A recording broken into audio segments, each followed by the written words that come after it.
Good morning, ladies and gentlemen. We are back with another episode of the Aizu campaign, and today we are going to be making some bad choices in the sense that, yeah, we kind of do shoot ourselves in the foot, but at the same time, we also take much more land than I even expected. And when I mean much more, I mean very little, because we do end up shooting ourselves in the foot with our rebellions, like I said.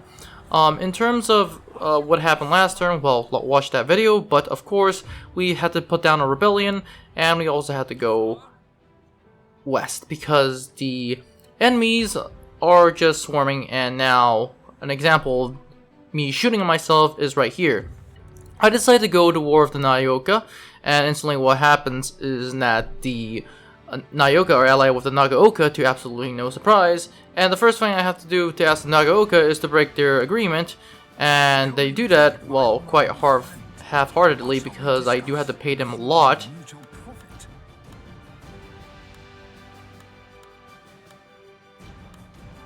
And so that happened, but at the same time I had to deploy an army to fight them. So I entered the war with 2 armies in the field, and I absolutely squashed them, basically. But the big issue came with well, not the big issue anyway. The issue came with the rebels, and I was a little bit scared because of the rebels. I basically sponsored them, as you can see in the background, and we ended up eventually just demolishing them, but it took at a price of my army was not able to get sufficient rest, which is a problem. But that said, we did have to finish them, and the battle itself was quite interesting. But as you can see here, I am moving 2 armies to corner it, and eventually I only could deploy 1 army to corner it, and yeah, I eventually just killed them all.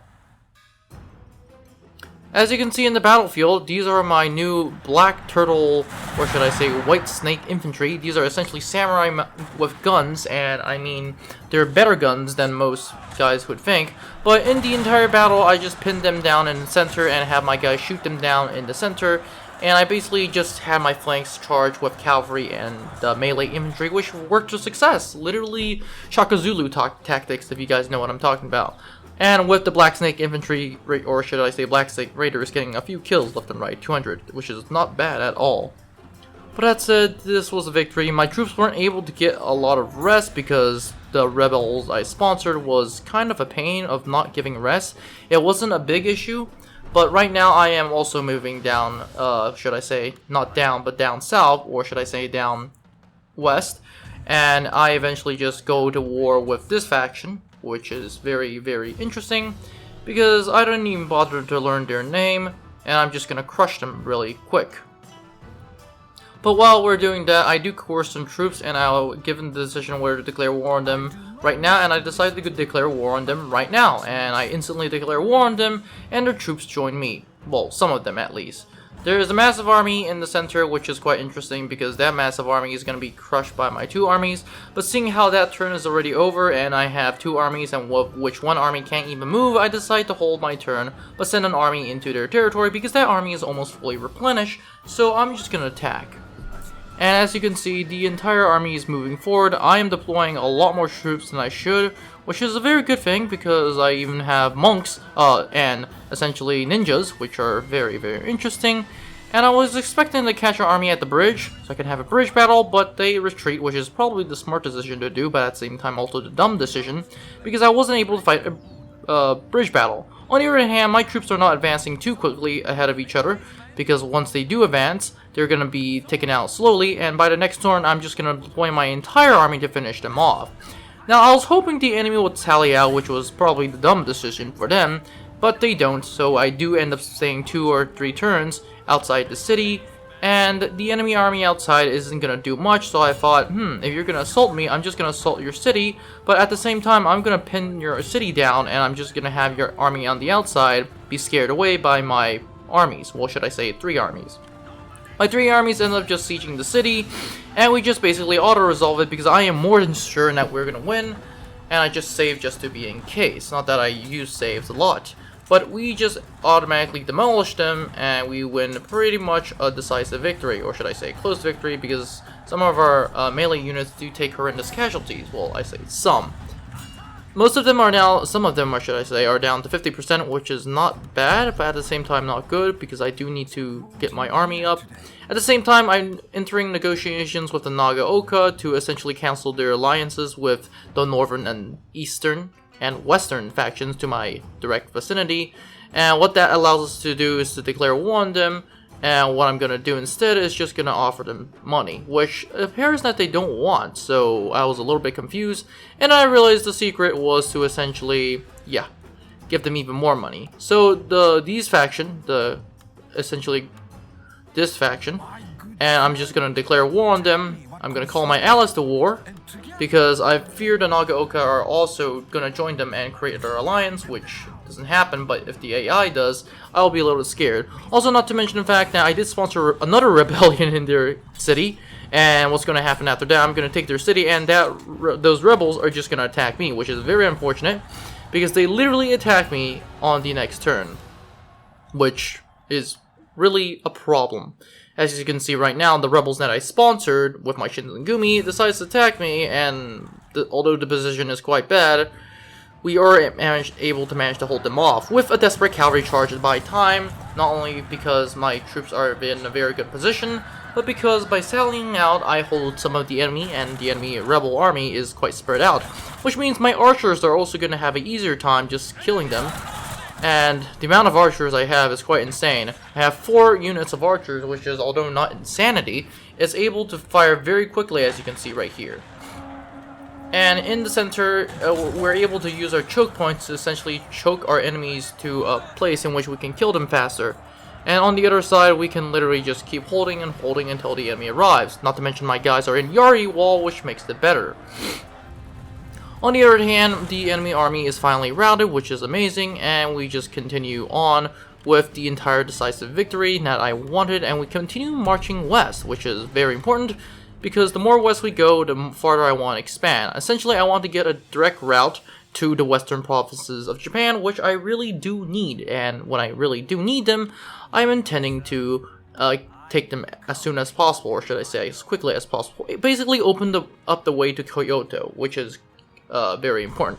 I do coerce more troops, and probably, yeah, my army is massive right now. Half of my army in the north, which the north 2 provinces, aren't even my own troops. Half of them are like essentially my coercing them, which is very, very interesting. But on the other side, my troops were able to just come in and take more stuff, and I am able to coerce more troops to join me, which is another interesting fact that I was able to do, right in front of their general, which is kind of interesting.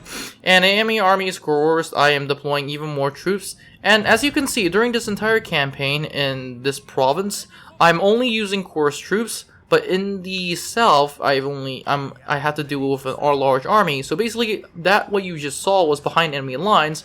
This one I'm going to do right now, I'm just going to assassinate, because this is their daimyo, and I can't really coerce their troops that easily. But down south, I'm also making a massive push to their last of the provinces. This general has basically fled, which is also happens to be the daimyo, so essentially in Shogun 2 terms, you can essentially scream shameful display, which is kind of true. I'm going to siege out their province, and because although the enemy army isn't that massive, I'm going to continue the siege because I'm not pretty confident of my abilities as of right now to essentially siege out the city. In the north, I also have to deal with these 2 factions, and this is basically my rebel armies, or should I say my coerced armies, or armies that I essentially paid to join me. And what we're gonna do is incite a revolt. As you can see by now, this is gonna shoot myself in the foot again. And while we're doing that, I'm also coercing troops in the north, which I have my actual army of actual veterans. And we actually do coerce them very quickly, and they join us, or should I say their general joins up, which is quite interesting. But now I have a massive army in the field, and I'm just gonna attack them. And they instantly retreat, which is very interesting. Needless to say, as you can see, I'm sponsoring essentially guerrilla warfare tactics in enemy territory by coercing enemy troops in enemy territory to join us. And while we're doing that, my massive army is just pinning them down, or should I say attacking at the same time. We do not attack their army because I don't want to lose any of my troops, but we are going to auto-resolve this with 2 armies in the field. And I'm just going to fight this battle by auto-resolving it. But we have to save because I'm not sure what the auto-resolves in this mod, which is basically the mods that I've stated in the first episode. But at the same time, we are going to auto-resolve it, and we do get a decisive victory, which is amazing. And another enemy general is dead. In the south, on the other hand, we do also promote another general, but in the south, our army is able to form up with a massive fleet, and we're just able to bomb the heck out of them before we actually assault. Now, we do have 2 armies in the field, which is amazing. They have 2 armies in the field, 1 reinforcing army, which is something I really wanted to do because I wanted to lure the enemy into a decisive battle and kill them all. At the same time, the enemy army on the outside gave me pretty much a headache because my army basically had to form up. This is only one of my armies that was dealing with theirs, and their army, although not good, was small, and small means they were pretty good in terms of elite troops. Most of their army was ninja troops, which was a little bit scary, but eventually, after a while, I ordered the assault on the fortress after most of their army outside was dead, because I had to make sure that, essentially, they wouldn't be supporting the fortress inside. And with the fortress being stormed, we essentially had to bring up the massive artillery strikes, and now even the archers were sent up to hit the enemies. As you can see, this is pretty much overkill for my guys, because we are essentially be able to kill every one of them. As you can see here, a few volleys from my archers were completely able to decimate this entire unit of spear levy that was originally full health. And we essentially just demolished these guys within 3 volleys. This was the second, and now with the third coming in, these guys are pretty much dead. Needless to say, this battle was a massive slaughter, with the enemy army outside doing a much better job because they were outside. Eventually, we do take the settlement, and we get another capture point, which is amazing. And we win another decisive victory, which, by the way, also is the end of their faction, because I killed not only 2 armies, but I bottled up their daimyo and killed them. So that was another faction destroyed, and we are moving down north. Well, should I say north, to end the war that I decided to go in.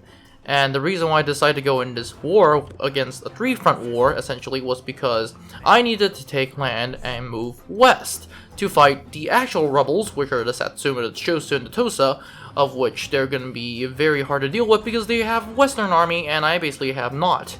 On the other hand, I am, once again, back to my job of coercing troops, and we do, once again, a very good job. Needless to say, this entire campaign has been just me coercing troops to fight for me, and like it what you will, I think it's a very easy way to kill them, or should I say, have them fight for us, because now, eventually I'll be using these troops like somewhat what the Mongol will do, and run them against the enemy gates, have them get killed, but at the same time, I'll have my elite units be shield protected, essentially.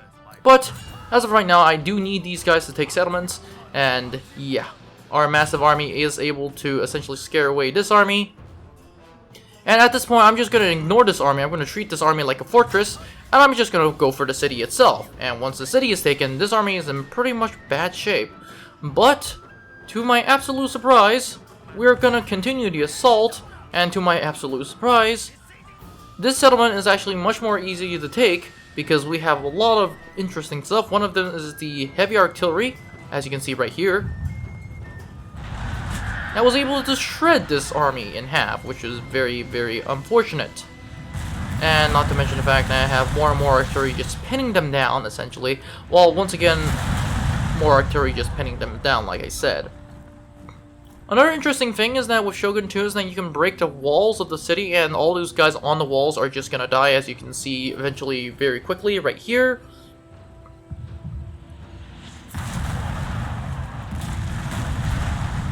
Although the entire unit is not dead, it is quite a demonstration of how bad walls could be. That is why for most of the games, or most of the multiplayer games, when a wall is almost taken, I pull back. But as you can see right now, the archers, my archers, are able to just kill these levy units, and we're able to do it very quickly because my archers are way faster than these musket type units.